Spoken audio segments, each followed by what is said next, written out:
Musalig ka sa Diyos, walay Ang What the Bible Says nga ginumala sa Bible Baptist Church, Santa Cruz, Labugon, Mandawi City, magapamisita na usab sa tagsatag sa kapanimalay uban sa panghinaot nga ang pulong sa Ginoo makakita og luna sa inyong kasing-kasing nining taknaa. Sulod sa 30 minutos, ako makikauban kaninyo ug magahisgot sa yanong plano sa Dios sa dakong kaluwasan sa atong mga kalag nga hatag sa Dios. Kini si Pastor Rogelio Baladhay. Ang What the Bible Says Labugon, Mandawi City nga gidumala ni Pastor Rogelio Baladhay mabati matag alas 5 hangtod sa alas 5:30 sa buntag adlawng Lunes hangtod sa Domingo ug alas 4 hangtod sa alas 5 sa hapon matag Sabado. Daghang salamat. Sa kini ang DYKC Sai ang inyong radyo Balita, komentaryo o kalingawan RPN Radio, RPN Radyo Ronda Cebu Malit pa yung tanan Number KBP.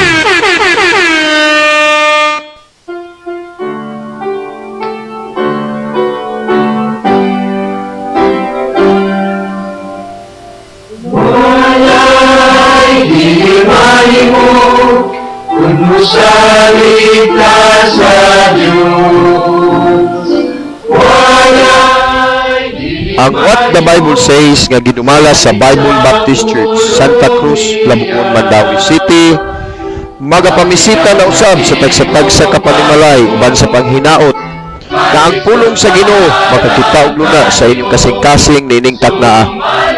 Sulod sa 30 minutos, ako makikauban kaninyo ug magahisgot sa yanong plano sa Dios sa dakong kaluwasan sa atong mga kalag nga hatag sa Dios. Kini si Pastor Rogelio Baladhay. ang tanan makitungyo sa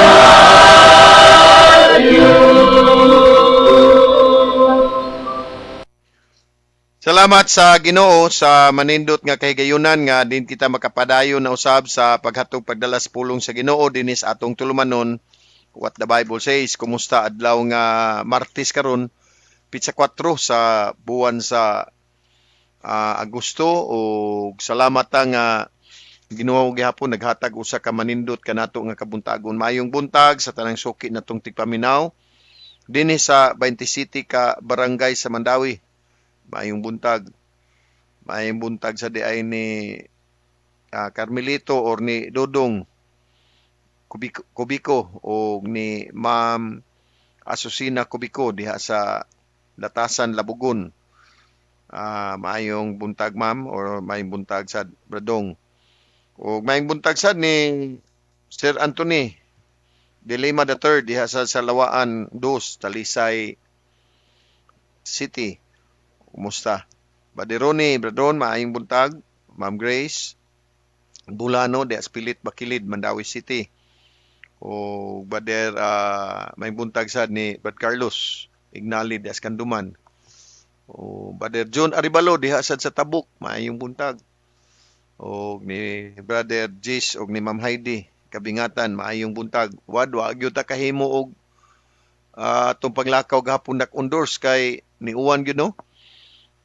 Pila na yun ni Kalunis nga dili ta magkalakaw pero salamat ng gihapon sa Ginoo nga makahimo gihapon ta sa atong mga ministry sa dinis kanginan sa atong radio broadcast ug pasalamatan natong Ginoo nga kita gihapon makapadayon sa paghimo sa maong tulumanon. Now programa nga What the Bible Says gipahimo gyud ni nato nga usa ka importante nga ministry kay dinhi nato mawali ang pulong sa Ginoo.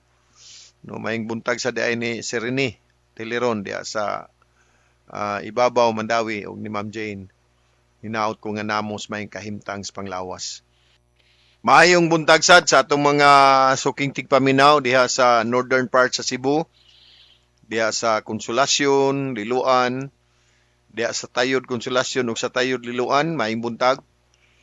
Salamat nga doon na tayo tigpaminaw diha no sa Compostela, Danau, sa Carmen, Katmon. sugod sa Bourbon. Diha sad sa Camotes Island, maayong buntag, kumusta? Sa atong mga tigpaminaw din na sa maong isla, sa Pilar, Tudela, Puro, ug San Fran. O dinasad sa Mactan Island, sa Lapu-Lapu City, Cordoba. Pastor Noel Sabsulon, diha sa San Miguel, Cordoba. Maayong buntag, New Life Bible Baptist Church. Diha sa Pastor Romel Ralph, diha sa Avision Road, Pahak, Lapu-Lapu City. Maayong buntag. Kung maayong buntag sab diha sa Olango Island, dinasad sa Kabukiran sa Cebu City, kumusta? That's Konsolasyon, Kabukiran Konsolasyon, Mid-North. O sa South sad, Brother Dodong Remocaldo, Brad, maayong buntag, Pastor Larry Rivera, o Pastor Victor Mejias, Pastor Achilles, dire sila kagabi, nag-fellowship. Salamat sa Ginoo sa mga pastors nga nakikauban diri. Maayong buntag sab diha sa Negros Island, sa San Carlos, Bad Henry Mission, bag-o lang yun nag-celebrate sa ilang anniversary. Ug nasad sa maayong buntag sa dinha sa Gihulngan, Baldihermoso, sa Ayungon o sa Tanhay, Pastor Robert Jaime, Pastor JC Blotendos diha sad sa Amlan. Diha sa Bohol, maayong buntag. O salamat sa Ginoo sa mga igsuon sa pagtuo. Dinha nga budlay, mga magbubuhat. Maayong buntag sa dinha sa Tubigon, Abarkis Baura family, akong mga relatives dinha sa sentro, si Chuboy Baura Abarkis ug Sahali, si Tia Norma Abarkis Falcon ug si Tia Luting Baura Abarkis, si Tio Oscar Abarkis Tia Lourdes. Maayong buntag sa akong mga igagaw sa dinha. Dias Pangangan, Kalapi, si din Joseph din Abarkis. Maayong buntag sa nilang Rowena ug ni Tata. Salamat sa Ginoo nga kinig yung programa atog yun ni siyang gipahiluna sa usa ka katuyuan nga magamit ta sa bulhaton sa Ginoo, kasangyaw ta sa pulong sa Ginoo. Maayong buntag dahil diha sa Tipulo sad ni Brother Juni Baladhay, Brother Anchubas, Rito Mambilya, Okay, Renante Okay, kuyog sa iyang kapikas kinabuhi Aranis family. Maayong buntag sa diay. Itong kalipay ani nga natay mga tigpaminaw, nagasunod gyud sa atong programa. Maka-text mo na to 0919-690-7230. Doon na sa tay suki nga texter ba nga napungot po siya nato kay mo lagi nga dili gyud siya mo ayag yung ibutang nga ang kaluwasan dili gyud pinaagi sa pagtuo. Nya wa sad siya mag-text na to kung luwas na ba siya. 0927-865-8066. 0927-865-8066. Maayong buntag sir or ma'am. Salamat sa imong makanunayon gud nga pagsunod sa programa, bisan tuod nga dili siya mooyon sa ato nga sa paagis Bible nga ang kaluwasan na kang Kristo nga kita mintas buhi pa ta, pero at least napahimangnuan siya, nasultihan siya. Ug maayong buntag sa diay sa mga kaigalaan nato diha sa Leyte area, si Ma'am Wilma diha sa Mahaplag, Hilongos, Pastor Larry Rivera, Pastor Fernando Rivera, maayong buntag. O sa uban sa nga mga suka diha sa Maasin, doon na sa tay tigpaminaw diha sa Makruhon, si Elmer Barula, Sitio Pananawan 2, Barangay Laray, Makruhon. Maayong buntag. Salamat sa Ginoo sa inyo sad nga kanunayong pagpaminaw. Sa ato nga pagpadayon, muduol tas tilan sa Ginoo sa pagampo, human sa mga pagampo, aniya kitay usa ka linain ngawit. Hinaot ko nga pinaagi usab sa mensahe sa alawiton panlanginan sa batong kasing-kasing ning takna sa kabuntagon. Sa imong presensya mahan ining takna sa kabuntagon, nagapasalamat na usab kami sa manindot nga kay gayunan nga diin kami makapadayon na usab sa paghatod pagdala sa imong pulong dinhi sa tulumanon what the Bible says. Salamat Ginoo ning adlaw karon nga Martes. Salamat nga ikaw gihapon nagahatag kanamo usa ka manindot nga pagpahulay sa kagabhion. Salamat sab sa kusog kabaskog sa panglawas. Nagaampo na muyo ako karon Ginoo, panalangini karon ang programa. Panalangini mga pulo nga among pamalandungan, ang mga kasing-kasing nga nagapaminaw. Ihatag sab ang kigayunan karon nga unta masabtan ang mga yanong plano sa kaluwasan kung ani ay wala pa makaangkon kang Kristo. Panalangini usab ang mga kaygalaan namo karon nga nas kaluyahon sa panglawas. Ihatag sab kanila karon ang usa ka favorable nga tinguha sa ilang panglawas, mga tambal nga gidapat. Panalangini usab ang mga kaygalaan kay igsuuna namo nga naas kaluyahon sa pagtuo, ihatag ang kalig-on. Salamat Ginoo sa maong mga station nga nahimo silang kaabag kanamo. Panalangini ang maong mga station, ang management, ang ekwipo. Salamat usab sa iglesia sa Bible Baptist Church sa Mandawi nga imong gihimong instrumento. Panalangini matag usa. Akong pag-ampo karon ining adlaw amahan nga ikaw magatabang kanamo karon sa among mga adlaw-adlaw nga mga buluhaton, mga adlaw-adlaw nga mga panginabuhi, bisan sab sa mabilin sa mga panimalay, ihatag ang mga kusog, ug labi na usab ang proteksyon among gipangayo. Giyahi sab kami Ginoo sa mga desisyon nga among pagahimuon, sa mga tinguha sa among kasing-kasing, himua Ginoo nga kini magasubay sa imong kabubuton. Salamat amahan ining adlaw karon o ako kining giampo ang tanan sa ngalan ni Kristo, among Ginoo ug manluluwas. Amen.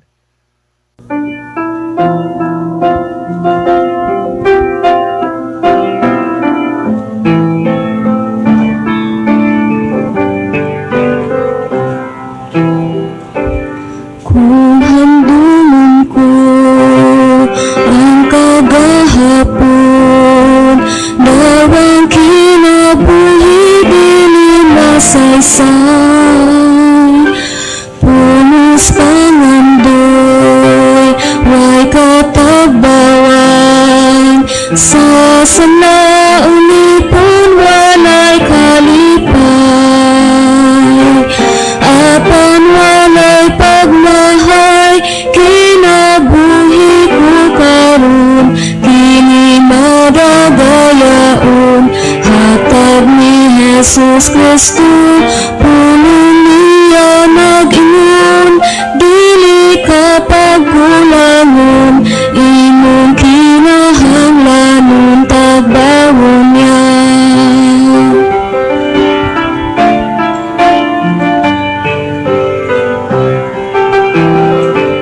Kang Kristo lamang magatuto ko, ang sala mabuntog may kadaugan,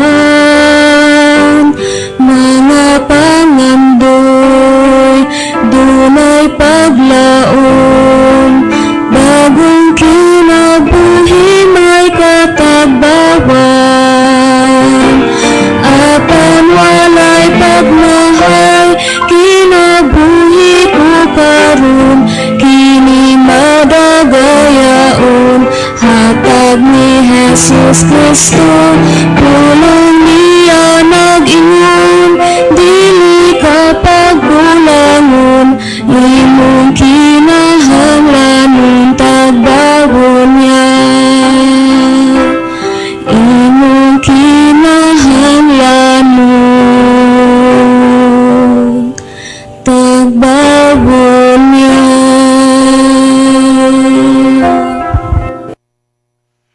Sa ato nga pagpamalandong sa pulong sa Ginoo nga dinhi nato pagakuhaa sa libro sa Juan kapitulo 3, 18 ngadto sa 19, John chapter 3, 18 to 19. Siya nga nagatuo kaniya dili hukman sa silot. Apan siya nga wala nagatuo gihukman na sa silot, tungod kay siya wala mituo diha sa ngalan sa bugtong gipakataw nga anak sa Dios. Bersikulo 19. Ug kini mao ang hukom sa silot, nga ang kahayag mianhi sa kalibutan ug ang mga tawo nahigugma hinuon sa kangitngit kay sa kahayag tungod kay ang ilang binuhatan dautan. Ang Ginoo panalangin sa mga pulong atong gibasa. Now diha sa libro sa Juan kapitulo 14 bersikulo 6 atong mabasa dinha nga niingon si Jesus miingon, ako mao ang dalan, matuurag kinabuhi, walay makaadto sa amahan gawas pinaagi kanako. Now, ang pagkabaton sa kaluwasan maoy tinguha sa tanang mga katawhan. Bisag unsay atong mga pundok na identified ta sa Katolik, Protestante, Evangelicals, Baptist, Muslim, Buddhist, Hindu, o bisag unsay atong mga pundok nga atong gituhuan, ang ato yung katuyuan nga inigbiya nato aning kalubatan na makasuta ngadto sa langit.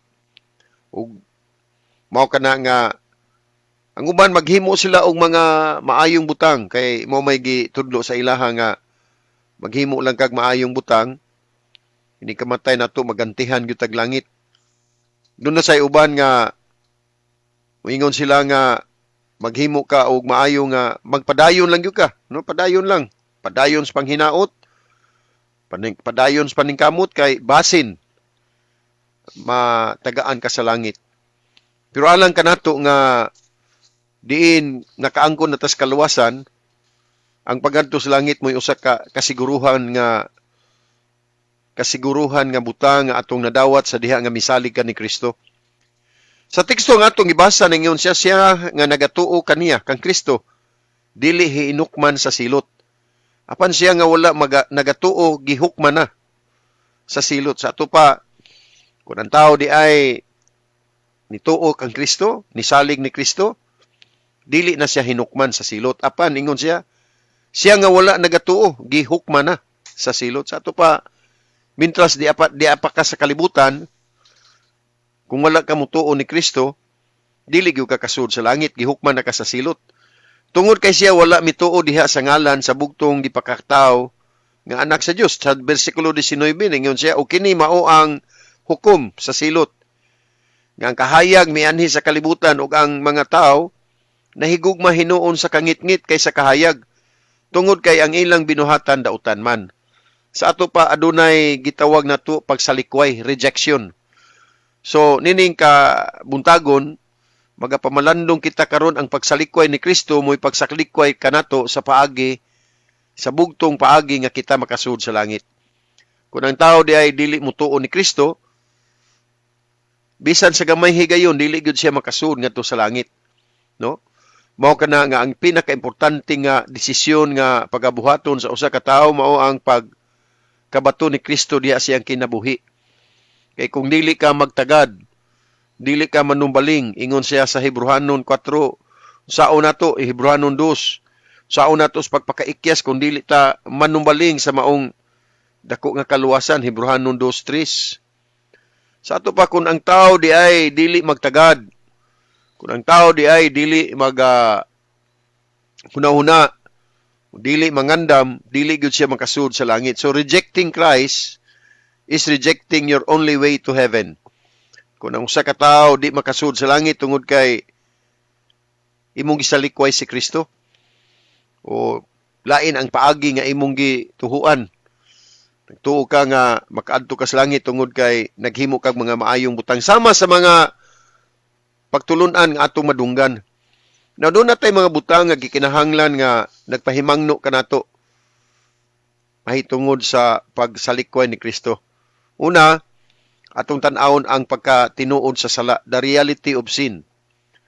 Nahigala daghan sa mga tao nagtuo nga nakasala sila pero dili gyud ingon nga makasala nga maghatod nila ngadto sa impierno. Nakasala sila pero dili sad sila pareho sa uban nga grabing pagkamakasasala. Diha sa libro sa Roma kapitulo 3 bersikulo 23, iyon ang Biblia, sanglit nakasala ang tanan ug nakabsan sa himaya sa Dios. Sa ato pa nakasala kuno ang tanan. Unya ang sumpay niya nakabsan. Sa ato pa ilawom ta sa pagkahinukman. Ilawom ta sa ilawom sa paghukom sa Ginoo. Ingon sa atong gibasa din na sa teksto nga sa Juan 3 nga kung wala ta makabaton sa anak, hukman na ta sa silot. Sa ato pa ato makita dinhi ang pagkatinuod sa sala. Dili ni nato angay nga komedyahan because ang sala o sa katinuod makasala ta tanan ingon ang Bible sanglit na kasala. Mahimo nga dako ka gamay, mahimo ka nga batan-on o idadara na tanan nato ni sulod ta dinhi sa sala sa kalibutan. Ug ang sala mo'y nakapahugaw sa atong kasing-kasing, nakakurap. Diha sa libro sa Jeremias kapitulo 17 unya sa bersikulo 9 nagaingon diha ang kasing-kasing malimbungon labaw sa tanang butang ug hilabihan pagkadautan, no? Desperately wicked. Kinsa ang nakahimo sa pag-ilan ini? So sa ato pa aslo nga ang tao dunay kasing-kasing ana ang yung pagkadautan ug wa man tingali tawo nga way kasing-kasing bisan tiod usahay nga naay man nag-away din hano nya moingon nga wa man kay kasing-kasing kana siya muran lang na siya istorya nga kuan pero ang tinuod nga kasing-kasing sa tao ana ang pagkalimbungan muna nga ang tao dili nato tudluan sa paghimo og mga dili maayong butang kay mugawas na siyang kaugalingon ug tungod sa sala ang sala mo'y nakapahimulag kanato gikan sa presensya sa Dios sa Isaiah chapter 59 verse 2 ningon siya apan ang inyong mga kadautan mipabulag tali kaninyo og sa inyong Dios ug ang inyong mga sala mipatago sa iyang naong gikan kaninyo nga siya dili maminaw. Mao kana karon ang atong kahimtang, no? Mao kana karon nga ang sala tinuod gyud dili kana siya usa ka komedya. O ang mao kana nga ang tao sa diha nga ang tao nakasala nahimo tang spiritually death. Patay ta spiritually, no? Sin brings spiritual death. Ang sala nagdala og espirituhanong kamatayon. Ingon sa Roma 6:23, ingon siya kay ang bayad sa sala mao ang kamatayon, for the wages of sin is death. So ato di makita dinhi the reality of sin. Number 2 ato sa makita the requirements of salvation, ang pagkakinahanglanon sa pagkaluwas. Diha sa libro sa Mga Buhat kapitulo 4 bersikulo 12 ningon siya, walay lain nga ngalan sa silong sa langit nga gikahatag nga diin kita kinahanglan, no? Wa kunoy lain nga ngalan nga gihatag nga kita kinahanglan sa ato pa kinahanglanon di ay kaayo ni ang pagkaluwas. Ug atong angay hinumduman nga ang kining kaluwasan nga atong gi pangandoy dili ni kaluwasan nga mugna sa tao, dili ni kaluwasan nga naa nato kitay magbuot kun dili ingon sa Lucas kapitulo 3 niya diya sa bersikulo 6 nagingon siya ug ang tanang unod makakita sa kaluwasan sa Dios. Tanang unod makakita sa kaluwasan sa Dios.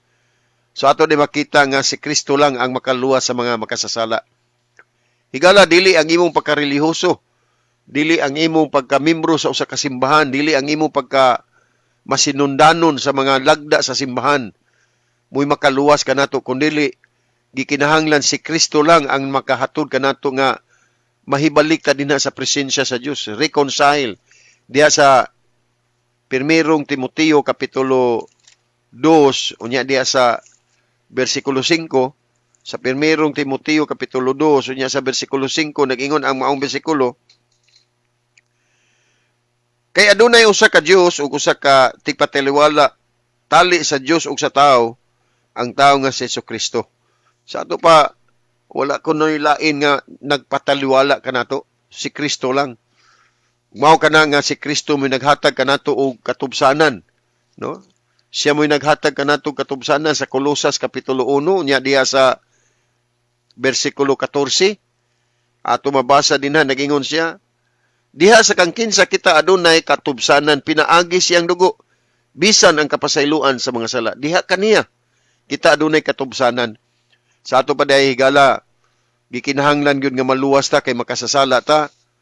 Ug ang pagdawat nato sa kaluwasan anaa kang Kristo, si Kristo lang ang maluluwas ug si Kristo lang ang makahatag kanato sa kinabuhing walay katapusan. Diya sa Juan kapitulo 10 diya sa bersikulo 28 nagaingon siya, ug ako naghatag ngadto kanila sa kinabuhing dayon ug sila dili gayud malaglag, ni adunay tao nga mag-aagaw kanila gikan sa akong kamot. So ato di makita dinhi nga ang ginahanglanon sa nga makaangkon tas kaluwasan. Una, ang pagkatinuod, the reality of sin. Ikaduha, the requirements of salvation. Ikatulo, ato sa makita, the rejection of the Savior. Sa teksto nga atong gibasa sa Juan Kapitulo 3, kung di ato dayong isalikway ang kahayag, kita ilalom sa hukom sa Dios, no? Ningon sa bersikulo 18-19, siya nga dili mo tuo, hukman na sa silot, kay sila ilang gidumilian ang pagdawat sa kahayag. So ato day kung imo di ay isalikway si Kristo, kung ang usa ka tawo dili mo dawat ni Kristo, iyang isalikway si Kristo, dili gayud siya makasulod ngadto sa langit. Naunsa may resulta kung anaa kanato ang pagkadili matinuhoon? Ingon sa Juan 3, bersikulo 36, siya nga nagatuo sa anak adunay kinabuhing walay katapusan, ug siya nga wala nagatuo sa anak dili makakitag kinabuhi apan ang kapungot sa Dios nagapabilin diha kaniya, no? He that believeth not. Sa ato pa ang resulta kung dili day ka mutuo, wala ka mo salig sa anak, nahimo kang hinukman, no? Ningon siya ang kapungot sa Dios. Sa ato pa ikaw karon ni apatas kalibutan, kung dili day ta makasiguro nga moadto sa langit, ang kapungot sa Dios. Gihukman na ta nga atong eternidad. Moadto ta sa linaw nga kalayo. So mao kana higala ang pagkaimportante gayon, mao kana nga ang Bible Baptist Church Mandawi adlong tanan inyo yung makita nga nagawali dinhi tungod kay naghatod kini sa ikalima na atong punto, ang pagpadayag sa maayong balita. The revelation of the gospel. Ang maayong balita higala ni Kristo mao kini ang naghatod kanato ngadto sa kaluwasan. Ingon si Apostol Pablo diha sa Roma Kapitulo 1 nya diha sa bersikulo 16, kay wala ko ikaulaw ang maayong balita ni Kristo kay kini mao ang gahom sa Dios ngadto sa kaluwasan sa matag usa nga nagatuo, una ngadto sa mga Hudiyo ug ngadto usab sa mga Grigo. Sa ato pa si Kristo mo'y namatay alang sa atong sala. Katuyuan nga si Kristo namatay dito sa cross aron sa pagpaagas siyang dugo. Gilubong si Kristo, nabanhaw si Kristo kay aron iyang grasya iyang ihalad kanato. Diya sa libro sa Efeso 2:8 tungod sa grasya kamo naluwas, pinaagis pagtuo dili sa inyong kaugalingong kahimoan kini gasa sa Dios, dili sa mga binuhatan aron walay bisan kinsa nga magpasigarbo. Diya sa Tito sad ato mabasa sa libro sa Tito Kapitulo 2 unya diha sa bersikulo 11, kay ang grasya sa Dios nga nagpadala sa kaluwasan, no? Ang grasya sa Dios nga nagadala og kaluwasan nagpakita na ngadto sa tanang mga tao, ang grasya sa Dios. Sa ato pa diay kung ang usa ka tawo dili mo tuo, ang grasya sa Dios gipadayag na. Ug ato sa makita karon ang katapusan ikaunom nga butang, ang atong pagtubag, the response of faith, ang atong pagsugot pinaagi sa pagtuo. Naa sa mutana ang magbalantay diha sa bilangguan sa libro sa mga buhat Kapitulo 16 nya diha sa bersikulo 31, unsay akong buhaton para maluwas ko? Ingon ang bersikulo, tumuo ka sa Ginoong Hesus, maluwas ka ikaw kang iyong panimalay. Sa ato pa ang pagtuo diha ni Kristo, atong tuhuan ang mensahe nga sa atong pagkamakasasala si Kristo lang ang nagbayad sa atong sala. Higala walay laing namatay dito sa cross purposely sa pagbayad sa atong sala, si Kristo lang. Daghang mga tawo ni attempt, daghang mga tawo ni suway nga mamatay sila magpalansang dito pero wa gyud sila mamatay, wa gyud sila ilubong. Si Ginoo Hesukristo lang, walay lain nga ngalan. Muna ingon siya, walay lain nga ngalan sa silong sa langit. Mao kada karon ining kabuntagon higala. Ang katuyuan ngano nga ang atong iglesia, ang Bible Baptist Church sa Mandawi, adlawng tanan naatay programa dinhi sa duha ka radio station kay aron ta gamiton sa Ginoo sa pagpahinumdum sa matag usa. Tungod kay ang sala usa ka realidad, usa ka tinuod nga butang. Daghan sa mga tawo dili makasud ngadto sa langit tungod kay wala nila katagi importansya ang sala. Higala dili ka kinahanglan mo patay para moadto ka sa impierno. Dili ka kinahanglan nga magbuhat og mga dagko nga krimen aron hukman ka nga moadto sa impierno. The mere fact nga natawo ta dinhi sa kalibutan nga makasasala, ang ayan na kay tang dadon sa impierno. Apan adunay paagi nga maluwas ta, mao ang pagduol ni Kristo. Kung atong isalikway si Kristo, sama lang nga atong gisalikway ang kinabuhing dayon, ang pagkahigayunan nga pagkaadto sa langit. Higala hunahunaag hinuktukis sa makadaghan. Ikaw karon nining kabuntagon, wala ka makasiguro sa imong kaugalingon. Kung nining kabuntagon, wala ka makahibalo. Kung maabot kanimo ang kamatayon, asa ka padulong. Basin baya nga usa ka adlaw, kamatayon dili na tumalikayan, moabot anytime. Moabot pinaagi sa sakit, moabot pinaagi sa aksidente, or sahay normal lang kayo. Apan hunahunaa, mubiya gyud ta nining kalibutan na. Kung imong gisalikway, kung si Kristo wala makapuyo sa imong kasing-kasing, dili gyud ka makasulod ngadto sa langit. Hinaot ko nga mga pulong atong nadunggan karon nakapahilunas atong kasing-kasing, balik ko og madlaw sa pagpadayon na usab sa pagpamalandong sa pulong sa Ginoo kinumdumi. Bisag unsa kadako sa kalisod nga maabot sa imong kinabuhi, ang Ginoo nahigugma nimo. Panginaw sa tingog malumo, may lisod maalam kanimo. Nang hinaut ako nga ang yanong plano sa Dios sa kaluwasan sa atong kalag, makakaplag og luna sa inyong kasing-kasing. Ang Bible Baptist Church Santa Cruz, Labugon, Mandawi City nga nagadumala sa atong tulmanon what the Bible says. Nagapasalamat sa kahigayunan nga inyong gigahin aron kamo makapaminaw sa pulong sa atong Ginoo. Kini si Pastor Rogelio Baladhay nagapasalamat ug maayong adlaw kanatong tanan.